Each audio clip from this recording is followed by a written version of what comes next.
আব্দুল্লাহ ইবনে ওমর রাদিয়াল্লাহু তাআলা আনহু, উমর ফারুকের সন্তান, তুফাইল ইবনে উবাই ইবনে কাব, উনি বর্ণনা করেন, এটা মুয়াত্তা মালিকে এসেছে।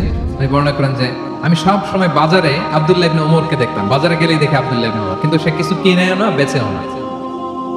বাজারে সাধারণত আমরা কেন যাই? হয় কিছু কিনবো, নয় কিছু বিক্রি করবো। তা আব্দুল্লাহ ইবনে ওমর কিছু কিনেও না, কিছু বেচেও না, কিন্তু সবসময় দেখি বাজারে ঘুরঘুর করে। আমি একদিন জিজ্ঞেস করলাম, ইবনে ওমর, এই ওমরের বেটা, ঘটনা কি? বাজারে কি করে সবসময় আসলে বাজারে? উনি বললেন, বাজারে শুধু আমি আসি মানুষকে সালাম দেওয়ার জন্য।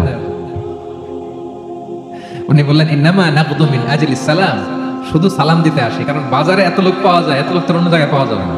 এর সাথে দেখা, ওর সাথে দেখা, দেখা হইলেই সালাম, দেখা হইলেই সালাম, দেখা হইলেই সালাম। ফানুসাল্লিমু আলা মান লাকিনা, যার সাথে সাক্ষাৎ তারই কি দেয়?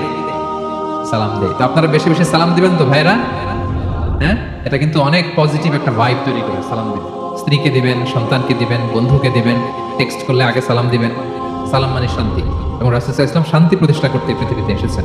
মদিনাতে যে মদিনার ভঙ্গুর রাষ্ট্র মেরামতের জন্য ওনার প্রথম দফা ছিল শান্তির বাণী পৌঁছাও। প্রথম দফা কি? শান্তির বাণী পৌঁছাও। তাহলে এই পয়েন্টটা সবার ক্লিয়ার, তাই না?